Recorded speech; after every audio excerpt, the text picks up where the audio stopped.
Test 1 2 test.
Audio check.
Chris, co-host, please.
Hello, everyone, from WHO headquarters here in Geneva. Today is June 5th, 2020. My name is Tariq, and we welcome you for this regular press conference on COVID-19. Today with us, we have WHO Director General Dr. Tedros, Dr. Maria Van Kerkhove, Technical Lead for COVID-19. We have Dr.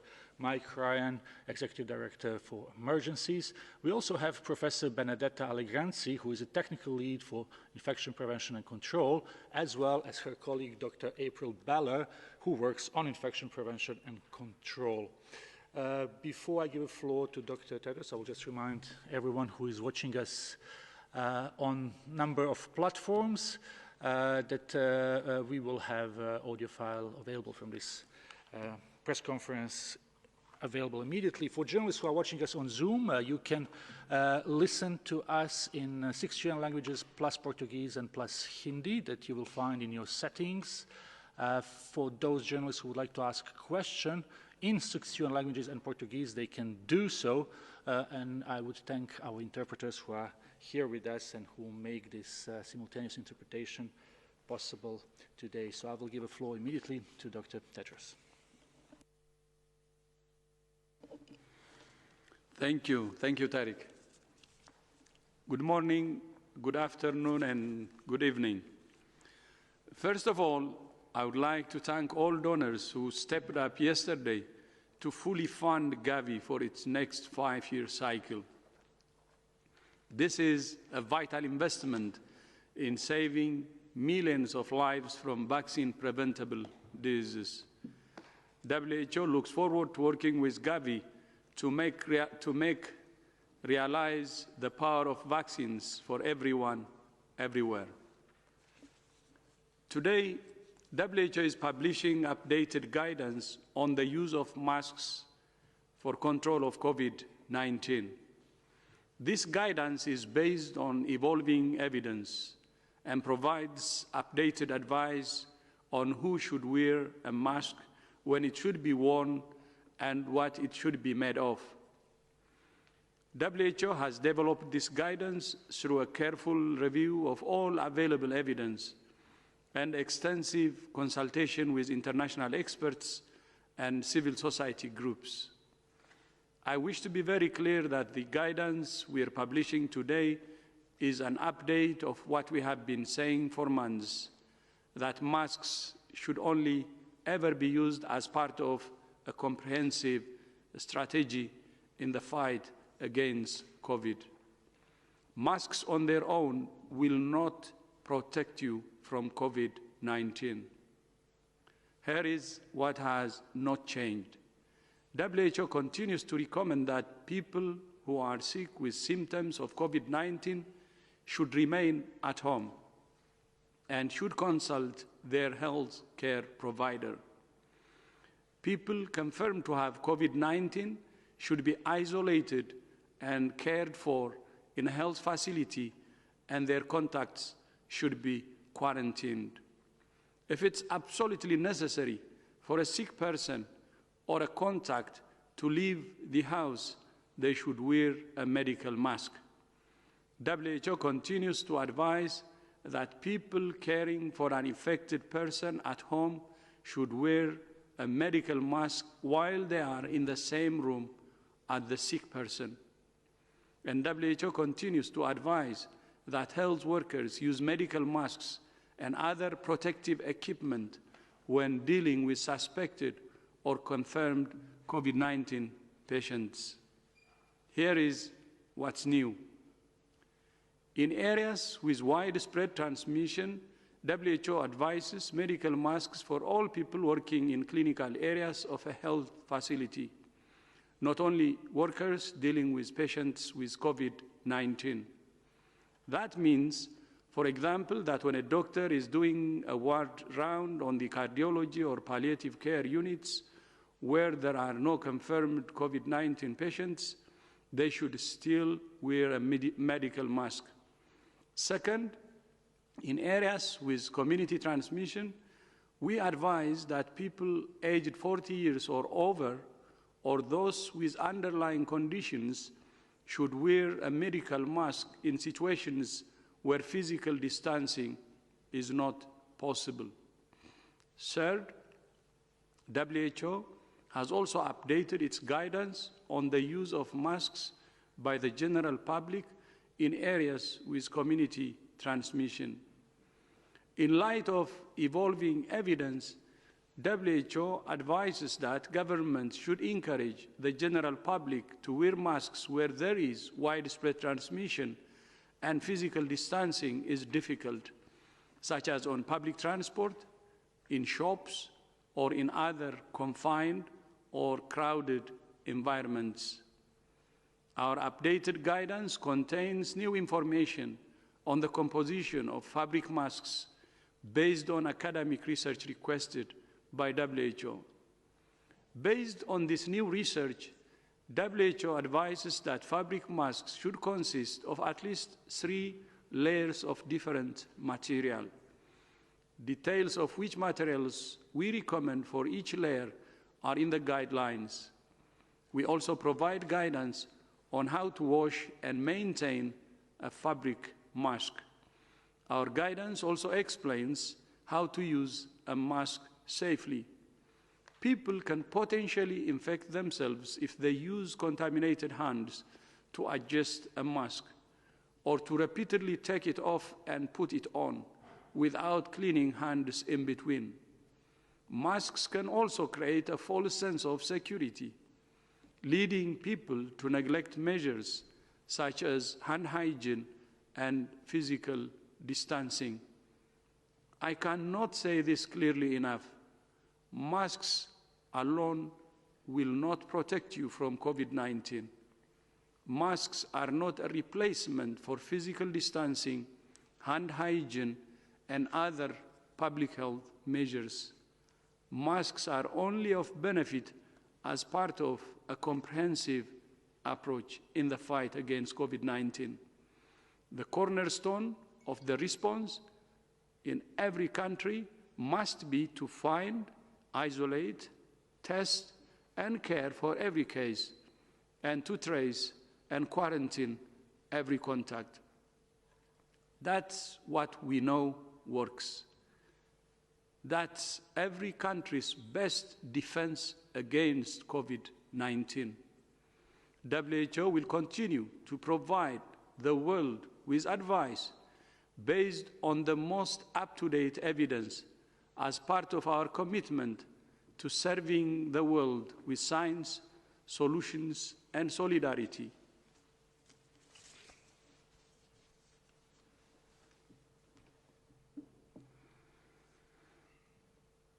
I think when I was reading the presser, I said 40 years and above, and it has to be corrected as 60 years and older.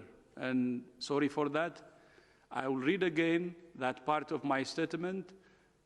In areas with community transmission, we advise that people aged 60 years or over, or those with underlying conditions, should wear a medical mask in situations where physical distancing is not possible. Thanks again. Thank you very much, Dr. Tedros, for these opening remarks. We will be sending the updated guidance on the use of masks to our global list as soon as it gets published, as well as some accompanying material. Before we go to questions, just to remind journalists to be short, concise, and one question per person so we can take as many as possible. And again, you can ask questions in 6 UN languages plus Portuguese, and our interpreters will make sure that this is being interpreted in simultaneous way. So we will start with Financial Times. Do we have Anna Gross online? You need Hi, can you hear me? Yes, I can hear you. Great. Hi, thanks for taking my question. Professor Horby from Oxford University said earlier today in a press briefing that he spoke to WHO this morning to relay Recovery's negative headline data on hydrochloroquine. He said that WHO had said it would reconvene its committee to revisit its decision to resume the hydrochloroquine arm in light of that data. Is there anything else that you'd like to say about that?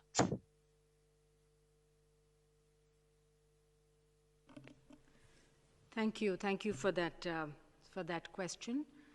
Indeed, we are aware of the release of a statement from the chief investigators of the recovery trial in the UK, whose data safety committee has unblinded the data and looked at the hydroxychloroquine arm versus the standard of care arm. And they have large numbers in each of those groups, so about 1,500 versus 3,000. And they have come to the conclusion that there is no benefit of hydroxychloroquine use on mortality in hospitalized COVID patients. So as Solidarity and Recovery are two of the larger trials, and moreover, they have very, very similar study designs.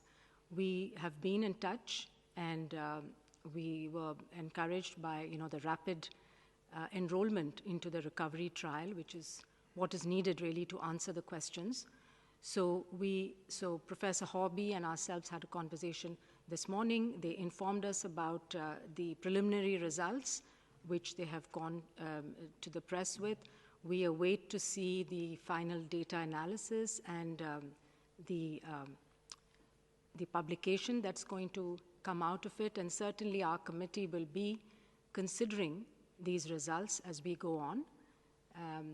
However, there are two distinct trials with their own protocols, their own oversight committees, and therefore we will continue for now, and our committee will consider the data as it becomes available. That's what data safety monitoring committees are supposed to do. Look at the data within our trial, but also consider evidence that's coming out of other randomized trials. And we will continue to update you on the progress of the Solidarity trial. Thank you.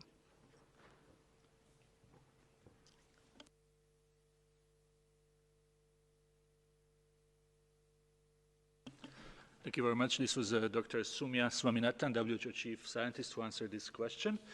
Now we will go to South Africa broadcaster. We have Sophie Mokoena online. Sophie, can you unmute yourself, please? Hello, can you hear me? Yes. Yes, I just want to find out from Dr. Tedros. We know that scientists currently are racing to develop a COVID-19 vaccine, and clinical trials have started in different parts of the world. But the question is, how is WHO going to ensure that all its member countries have access to the vaccine should the trials be positive and a vaccine being produced by those countries where currently they are conducting trials? Because when you look at the inequality around the globe, we may find a situation where poorer countries won't have access to this. How are you going to ensure access to all? Yeah, thank you, Sophie. As you know, we launched an initiative called Act Accelerator on April 24. And as you may know, there were two objectives to be achieved by the Act Accelerator initiative. The first one is to accelerate the development of a product. It could be a vaccine, therapeutics, or diagnostics tool. And the second objective is, of course, to ensure access, equitable distribution, access to those who needs it. Following the April 24th launching of the ACT Accelerator, the European Commission did a pledging conference on May 4, which was successful, as you know, and raised about $8 billion US dollars to finance the initiative. And in the meantime, we're already working also on what kind of model can we have on allocation of the product, be it a vaccine or others. But more importantly, it needs a political commitment also from leaders. And as you know, during our World Health Assembly and during the pledging conferences, and yesterday also during the Gavi replenishment, many leaders said that vaccine should be a global public good.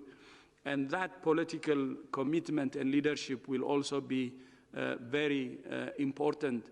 But since we have already launched the ACT Accelerator and we're preparing to achieve the two objectives which I have said, we hope that when the product is available or when the product is ready, when vaccine is available, we believe that it can be accessed by those who needs it. And we will do everything with our partners to make that happen. But I will repeat, political commitment by political leaders, by our leaders from the North and South will be very crucial, and it will be at the center to realize and make sure that any vaccine that will be available to be a global public good. Thank you.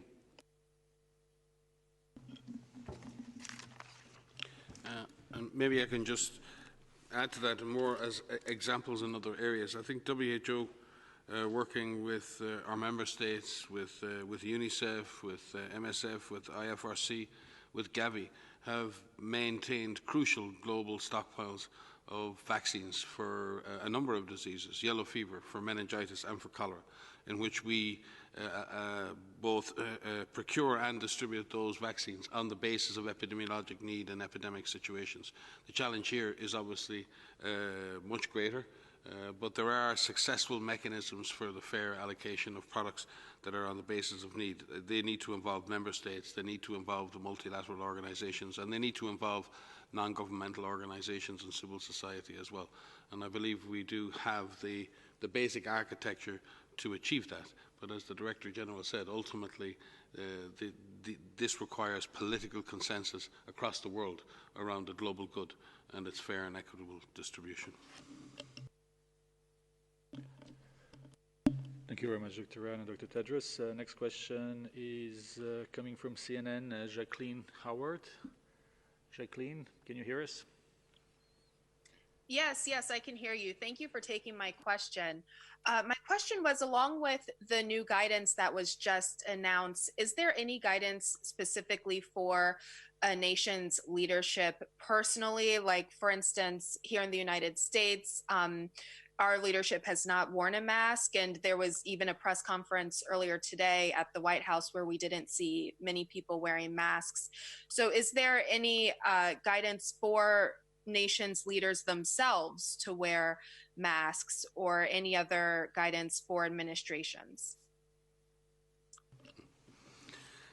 No, this guidance is given as guidance to our member states, and it must be interpreted and adapted by national authorities accordingly. And we have no specific advice for any specific grouping at country level, other than certain occupational hazards and other areas like healthcare, where we believe there's a significant excess risk. And in that situation, we advise very specifically around the type of mask to be used.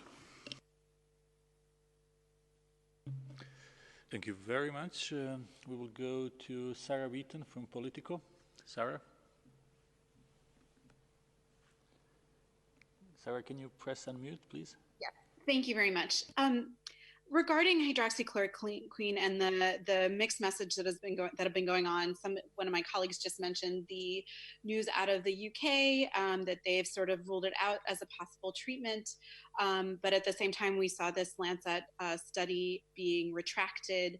Do you have any requests to researchers, to journal editors about how they talk about their findings, and what would you say to people who are kind of tracking the news and are just feeling very confused and not feeling like they, can trust research that's coming out? I can begin, assuming you could add. I think with regard to what you spoke about mixed messages, I don't believe there are any mixed messages. But obviously, with a story of such huge public interest and with 24-hour coverage of those issues, then the normal process of science can sometimes appear confusing. That's for sure. But can I assure you that the actions that were taken in relation to the signal of potential higher mortality for hydroxychloroquine was taken with the best interest of the people who were enrolled in that study and the patients enrolled in that study, to ensure that any indication of a higher mortality from a peer-reviewed publication will be taken seriously. And the hydroxychloroquine arm was suspended for that reason. The action taken today by the recovery trial organisers is a different action. And it happens, and both of these issues happen in trials. One, a trial can be suspended or paused in order to look at a safety issue. Secondly, the data safety monitoring boards, these independent boards that oversee trials, can stop a trial when they feel either that some drug has really outperformed others, and we need to stop because there's a clear signal of something really working as opposed to others. So you don't want to deny patients the best drug. Secondly, if you find that you're using a drug that is not showing any benefit, then ethically you have to stop the trial because you're now denying maybe that patient the benefit of another drug in the trial that may be more efficacious. So these are two very well-managed processes, and I know they sometimes seem confusing to the general public, but let me assure you, these are very, very important processes to monitor the safety, the efficacy, and to ensure that those decisions are made independently, not by the researchers themselves as such, but made by these oversight committees and boards that ensure the interest of the public and the interest of patients. And in that, it can look, especially given, and then when you speak specifically about the Lancet article and the retraction, again, a responsible journal will publish peer-review publications. There is a process. There is a process of external peer review. And for the vast, vast majority of cases in peer-reviewed journals, those papers are not retracted. It's an incredible success rate in terms of papers that are published, that are good, that are solid, that are adding to science. Occasionally, when a paper is published inadvertently and subsequently the data that supports that publication is found to be questionable or called into question, then it is the responsible thing to do for the journal to retract that paper on the basis that they need to check the data, or they're not sure, or there's a question or a doubt. Again, that is good science. That is doing the right thing. I know it sometimes can give the impression that the science community is confused or giving missed messages, and for that we all collectively apologise to all of you for that. But we must follow science, we must follow evidence, and we're absolutely dedicated to ensure that people entering into clinical trials are entering into safe trials that are planned with their benefit in mind, and that any signals related to lack of effectiveness of a drug or safety of a drug will be monitored carefully so that patients are protected in the process. Maybe I can just add to exactly what Mike was saying, that this is the normal process in science. So if you take any disease or any subject, you have clinical trials, you have observational studies, that take place, usually over years, and then this evidence is reviewed and guidelines and recommendations on treatment are made, and things don't happen at the speed at which we see them happening now. We also find that each movement, each step is reported widely in the media for natural reasons, because everybody is keen to see which drug is going to be effective, when is the next vaccine coming out. But what that can do sometimes is to confuse the lay public who doesn't understand, what a randomized clinical trial is and what the rules are that govern these trials.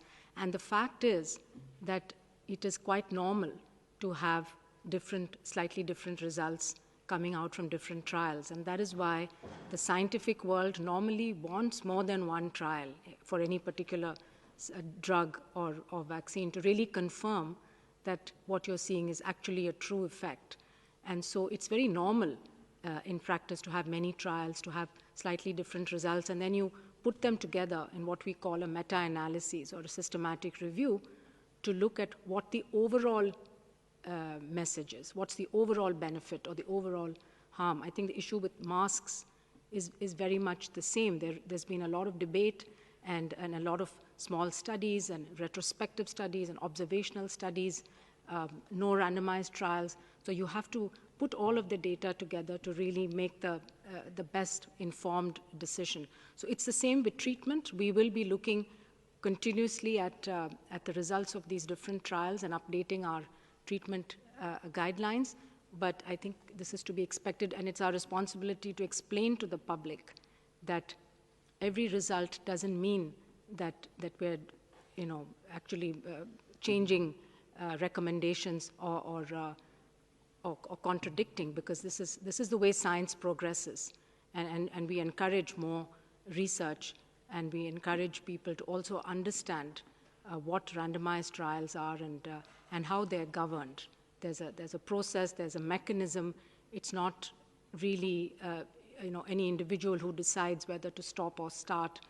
They go by very clear guidelines, and that's why there are data safety monitoring committees which are completely independent of the investigator who see the data, so that the investigators are not biased when they're actually doing the trial.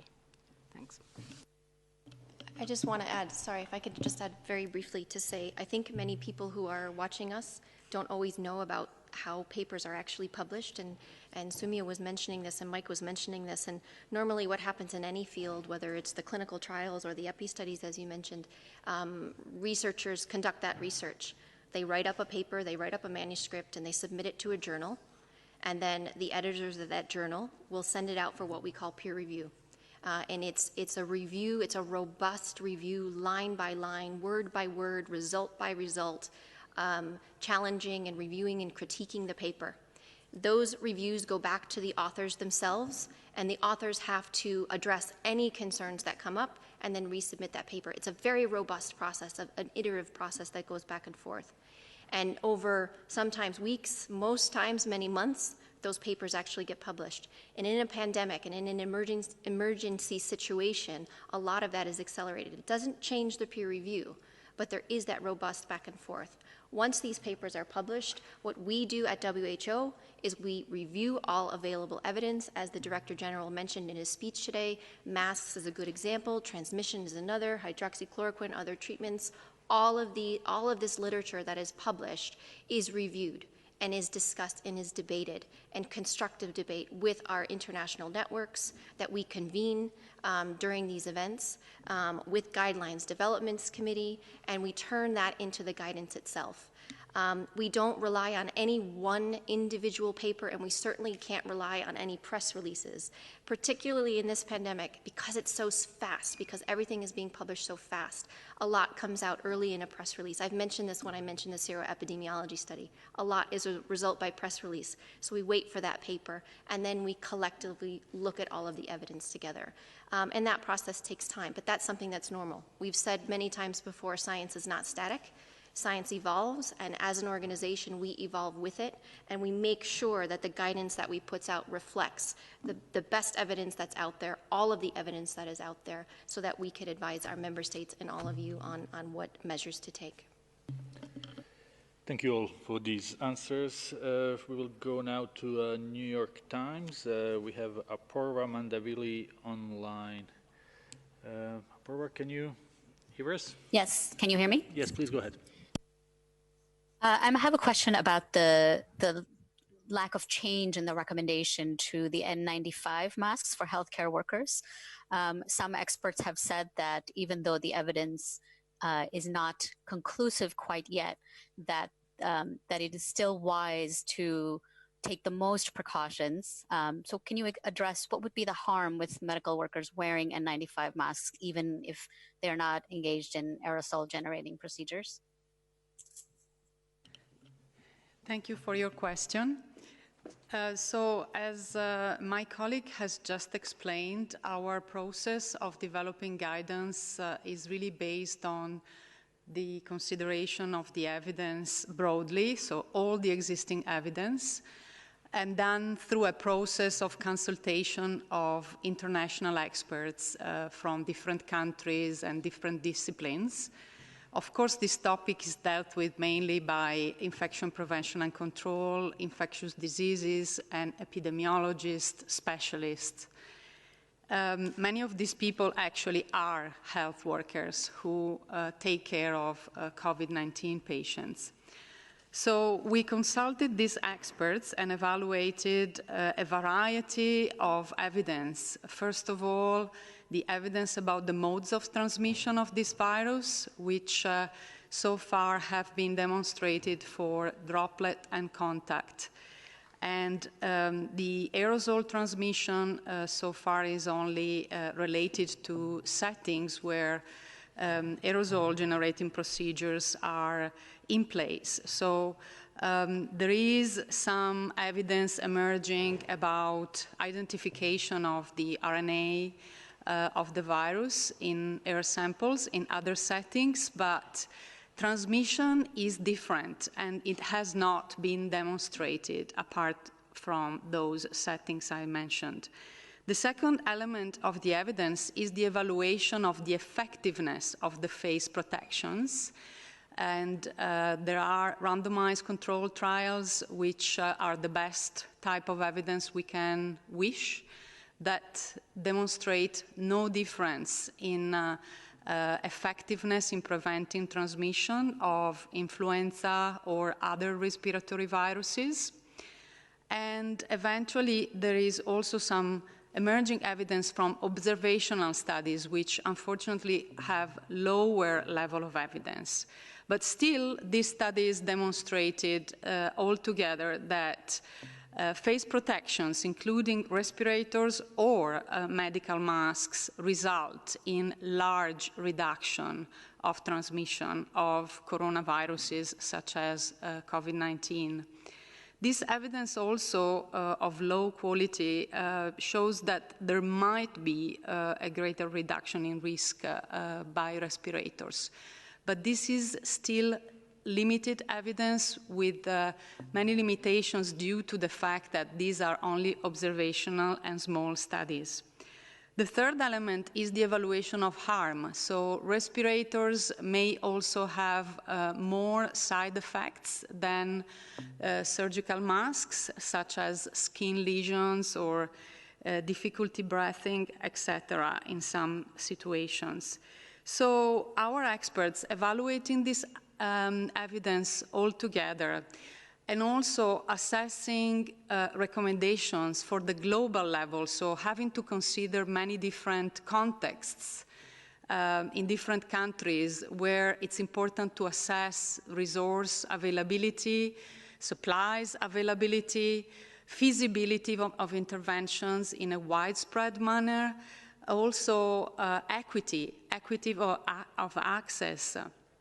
So altogether, these elements led our experts to consider that there is no strong reason for changing our recommendations, which still recommend the use of medical masks along with other personal protective equipment for care of COVID-19 patients, when these patients are not in settings where aerosol-generating procedures take place, whereas, of course, respirators are needed for settings where these procedures take place. Thank you very much, Dr. Allegrenzi. I have been told that many people are asking questions on social media right now as we speak about more details on the use of masks for general population. So maybe Dr. Van Kerkhove, Dr. Beller, or yourself can give more information on that. Yes.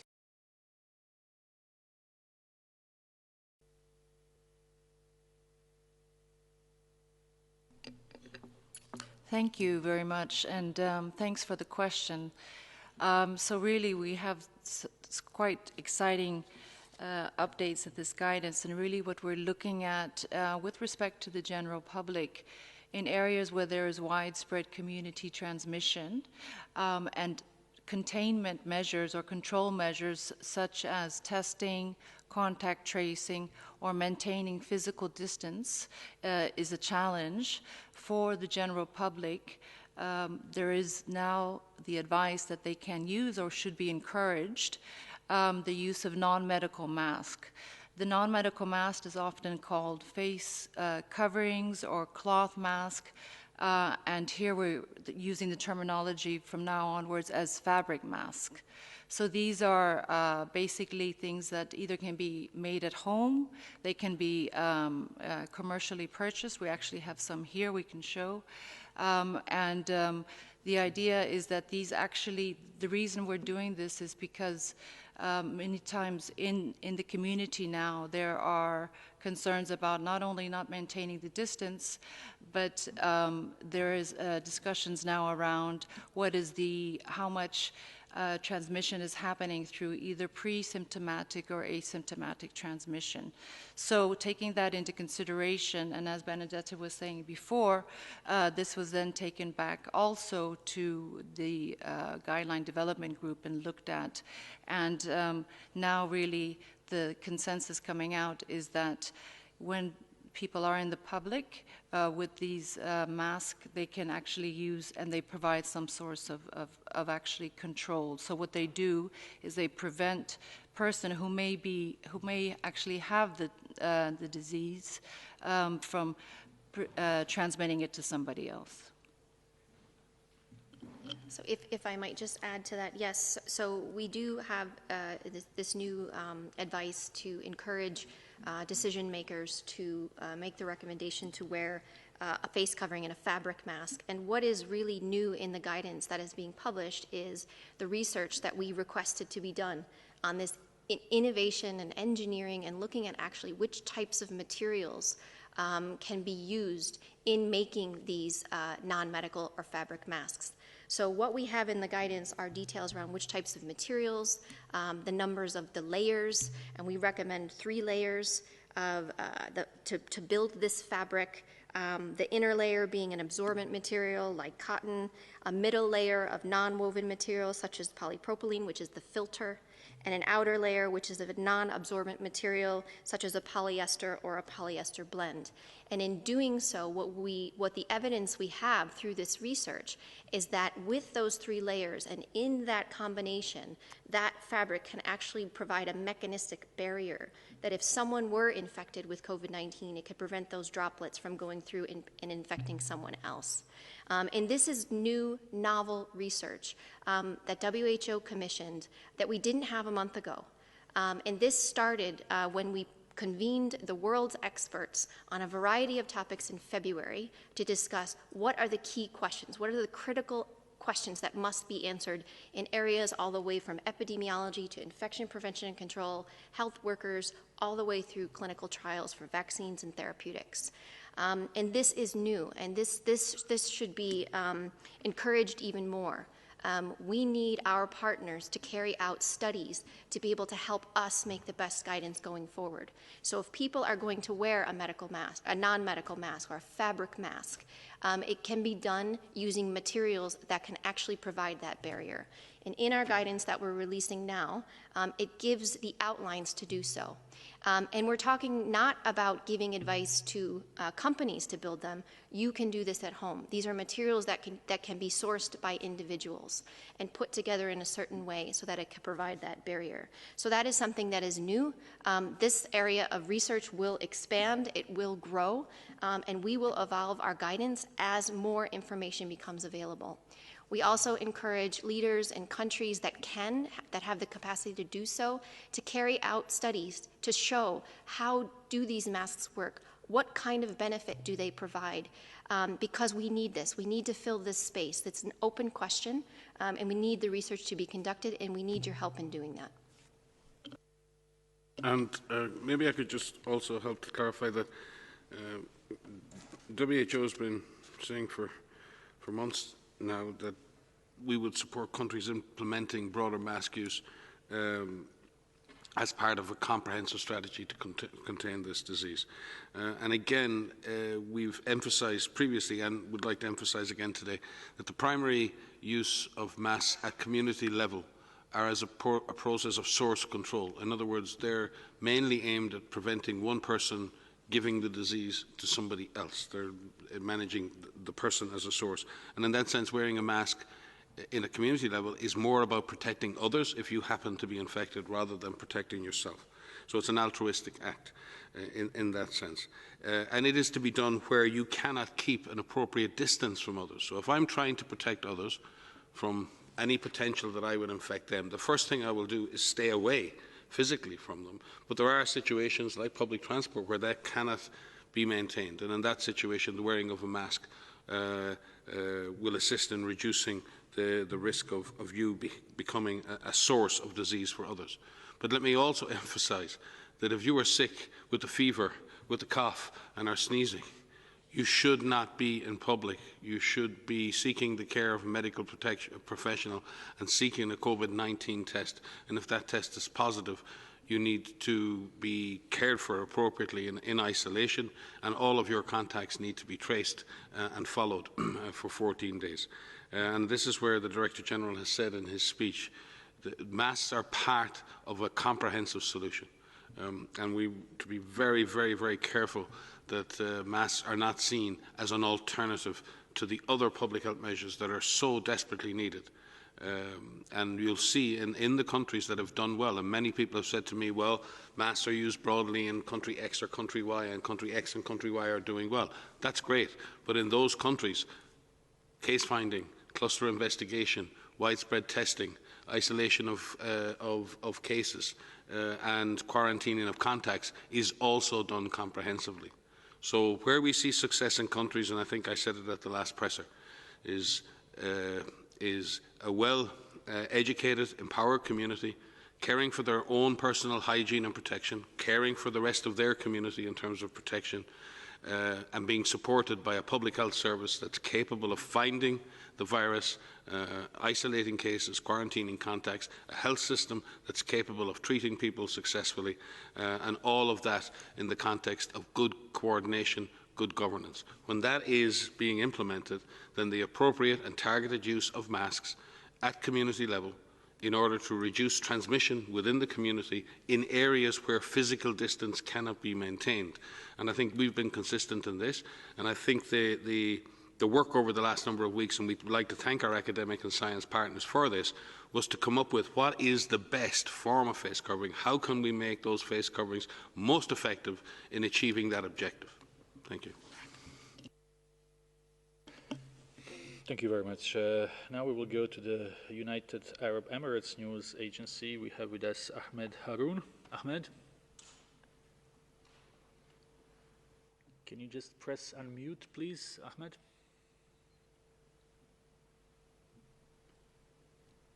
Do you hear me now? Yes, now it's okay.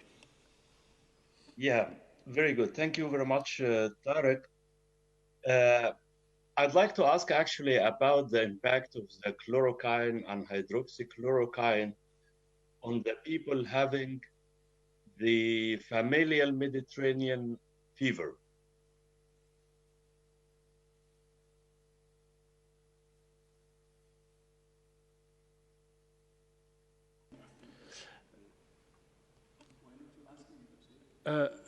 Ahmed, can you just repeat? We didn't really get what sort of fever you were referring to? The familial Mediterranean fever. Okay, let's see if anyone can comment.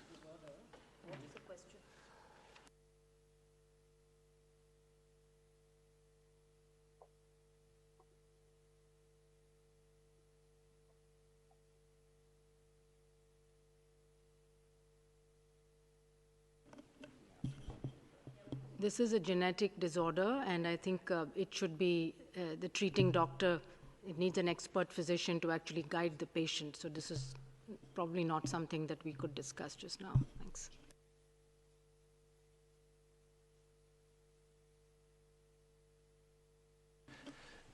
Now we have Ajit from United News of India. Ajit, can you hear us? Yes, can you hear me? Yes, it's okay. Okay. Thank you, Tariq. My question is related to India. In last few days, cases have been increasing rapidly in India. So is there, seeing the population density of India, is there any specific concern in WHO regarding the situation here? Thank you.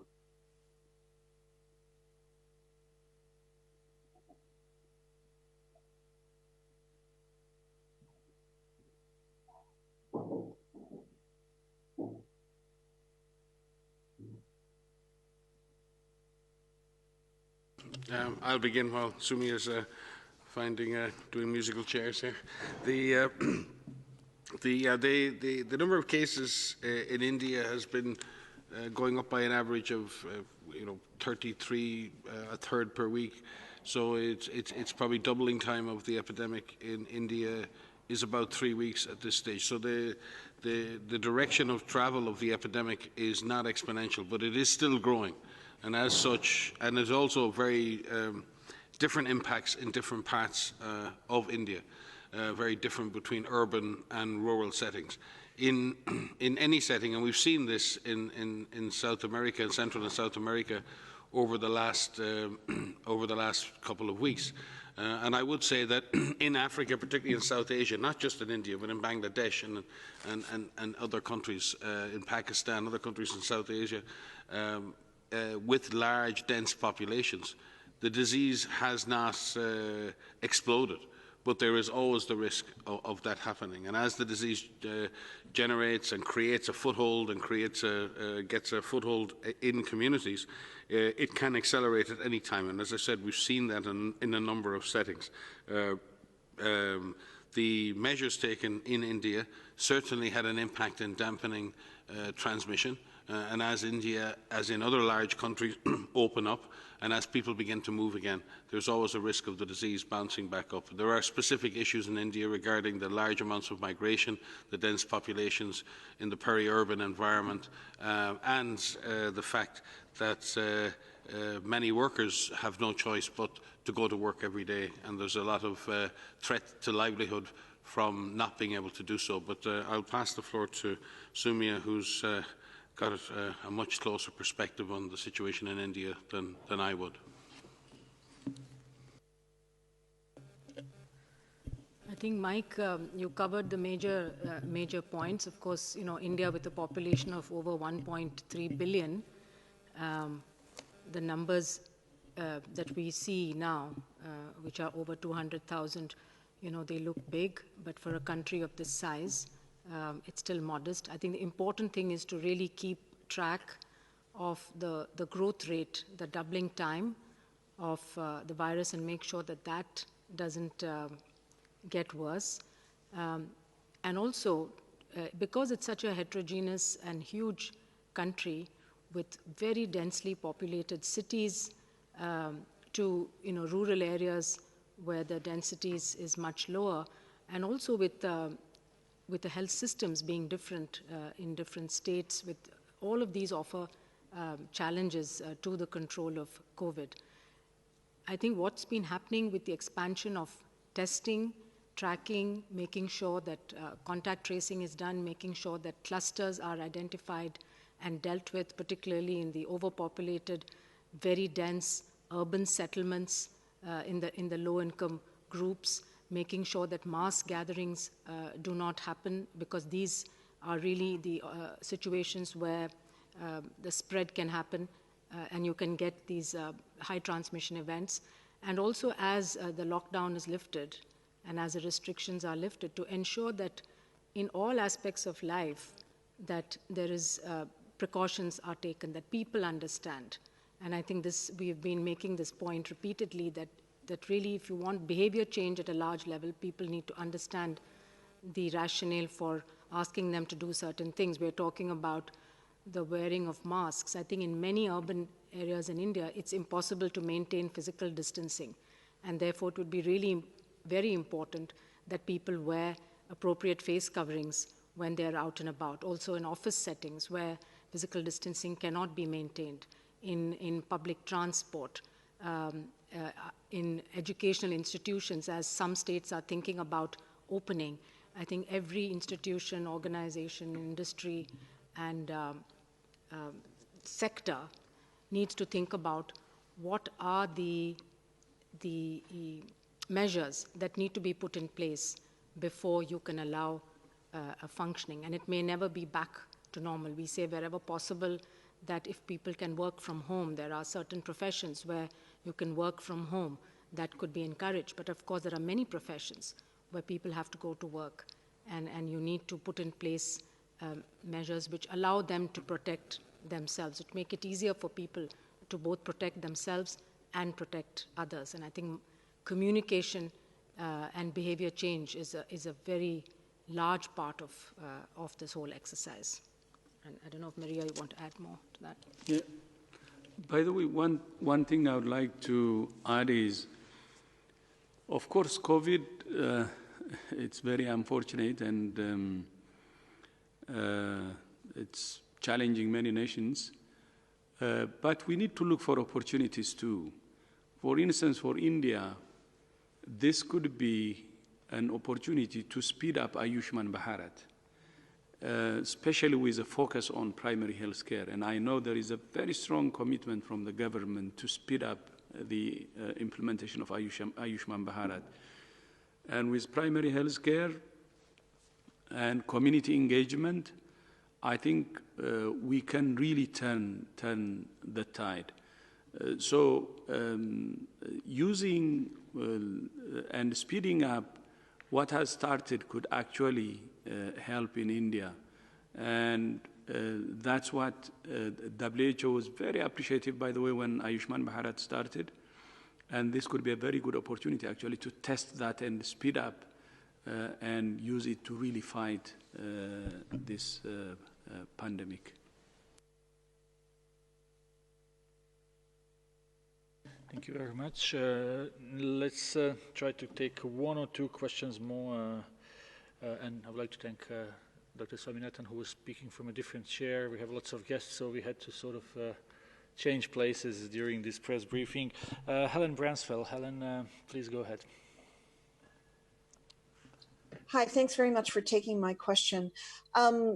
I was wondering if Maria or some of the people from the infection control and prevention team could answer this question for me, please. We see a lot of studies come out that talk about long-term shedding from the throat or nasal passages by PCR, and people concluding from that people remain infectious long after recovery. But I think very few have actually done viral isolation. What do we know about how long people shed infectious virus after infection, please? So thanks, Helen, for this very important question and very specific question that is so important for our understanding about transmission. As you say, there are a number of studies that have been published that look at how long people remain PCR positive. And these are the results of tests, these PCR tests from individuals. What we know is that mild patients, people with mild infection that don't require hospitalization necessarily, can be PCR positive for 2-3 weeks. And there are a number of studies from the time of symptom onset can be PCR positive for 3 weeks or so. We know that people who have severe disease, who end up in hospital, can be PCR positive for much longer, for weeks and weeks, and I don't have the upper bound of that. A few studies have now looked at trying to isolate virus from patients. And the reason that that is important is because when you do a PCR test, you're measuring the fragments of the RNA, the fragments of the virus. And that's important, and there could be different viral loads, but we don't know what that relates to in terms of infectiousness, if somebody can actually pass the virus. And that research is ongoing. There have been a few studies that have tried to isolate virus. There's one study that was published in Germany. There's a study from the US. I don't know if that one's published yet. And a few others that have attempted to isolate virus. And from what we know from that is that individuals who are on the more mild end of the spectrum, from the time of symptom onset, virus can be isolated up to 8 or 9 days. And then after the 10th day or so, they are not able to isolate virus. So that gives us some clues about when a person may be more infectious, may be able to transmit to others. That doesn't necessarily mean we've been able to demonstrate that someone can pass the virus to another person, but that's important. We are aware of some unpublished data from another country, from a high-quality lab, that followed severely ill patients that were hospitalized, and they attempted to isolate virus from severely ill patients, and they found virus up to 3 weeks.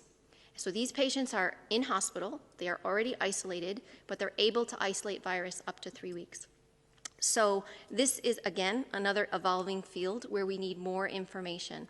WHO has recently updated our discharge criteria for isolation, and actually that was released in our clinical guidance published last week. We have a scientific brief coming out with more detail on that, hopefully today, but probably over the weekend, which articulates the evidence around this. And so our new criteria for discharge for isolation is 10 days from symptom onset for symptomatic patients, plus an additional 3 days of symptom recovery, meaning that they don't have the symptoms including fever and respiratory disease. We also are aware that asymptomatic cases, so people that are PCR positive, can also be PCR positive for up a week or so. But again, we need more data to be able to characterize that well. And so for the discharge criteria for isolation of an asymptomatic case is 10 days from the time of the positive case. So Helen, I'm sorry, it's a long answer because the data is still coming out.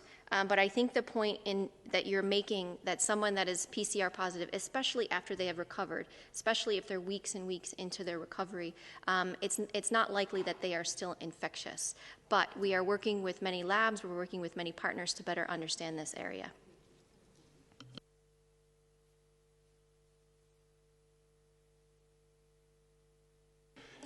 Thank you very much, Dr. Van Kerkhove. So we'll go to last question for tonight as we're approaching 1 hour mark. So we have Ana Pinto with us from Folha de Sao Paulo de Brazil. Ana, unmute yourself, please. Yes, can you hear me? Yes. Okay, I have a question about chloroquine, not hydroxychloroquine, but chloroquine.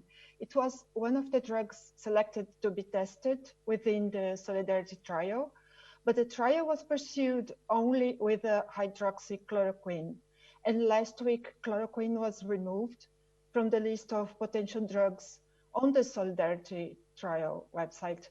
I'd like to know why chloroquine has not been tested, and if it is excluded of the trial once and for all, or if it may be tested.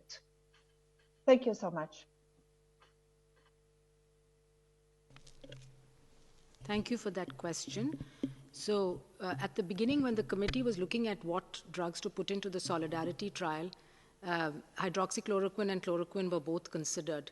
But looking at the both the efficacy and the safety profile of both the drugs and the potential to have more benefit, hydroxychloroquine was selected.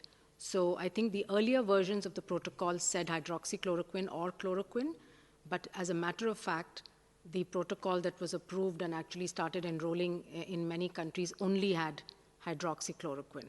And since they both have a similar mechanism of action, you would expect similar efficacy and safety, but hydroxychloroquine did seem to have an edge based on some of the laboratory studies. And so the experts recommended that that be prioritized. And so the later versions of the protocol do not have that. So no country actually started using chloroquine. It was only hydroxychloroquine. Very much. I understand before we finish that Dr. Van Kerkhove wanted to clarify one point. Yes, thank you. Sorry, I've received several texts to try to clarify our position on masks that's coming out in the guidance, and you'll see the full guidance. So just very briefly, to reiterate what the Director General has said in his speech, and I encourage you to read the full speech and our guidance, we recommend that masks are used as part of a comprehensive package, which includes a variety of things, including that people who are sick are at home, suspect cases are tested, and confirmed cases are isolated and cared for, contacts are identified and traced and quarantined. In our guidance, what we recommend for healthcare workers who are caring for patients who are suspect or confirmed COVID-19, that they follow droplet and contact precautions, which includes the use of a medical mask, in addition to other PPE such as gowns, eye protections, and gloves. We also recommend for healthcare workers when they are performing aerosol-generating procedures or in the vicinity of where these aerosol-generating procedures are conducted to use airborne precautions, and that includes the use of a respirator. What is new in the guidance that we're putting out is in areas of community transmission, in areas of clinical care, that the workers continuously wear a medical mask throughout their shift. So that is something that is in addition to the guidance that we have put out previously. For the general public, WHO has recommended that the general public, if you're sick, of course you should be at home, but if you are unwell, you wear a medical mask, and the people who are caring for you also wear a medical mask. And what is new in the guidance that's coming out today is that we provide specific examples of situations in community transmission where physical distancing, in particular where physical distancing cannot be achieved, cannot be maintained, that a non-medical mask, a fabric mask, should be used. And what we have in the guidance is materials and how to actually compose that fabric mask. And that comes from new research that we've requested from our partners to be able to say how many layers, what types of materials, and there's a lot of detail in here about the filtration efficiency and whatnot. But I want to reiterate that this is in areas where you have active transmission and in particular where you can't do physical distancing. So like public transportation or in some closed settings, and that's important. But as Mike has said, and as I have said, and as the DG has said, since for many months now, we have been supporting governments, supporting decision makers in taking a risk-based approach on where and how and what type of masks can be used, because it is very context specific. And so we hope that the guidance that comes out clarifies some of these positions. We're always happy to take more questions if anything is unclear, but I just wanted to add that. So thanks, Tarek. Thanks. And obviously, as Maria said, if you have more questions on this important topic, don't hesitate to contact the media team, and we will put you in touch with one of our speakers who have been with us tonight. With this, I will conclude this press briefing. The audio file will be sent to you shortly, and transcript will be posted, hopefully, tomorrow. And I wish everyone a very nice evening and good weekend. Thank you, Tariq, and thank you for joining us, and have a nice weekend, and look forward to seeing you on Monday. Thank you.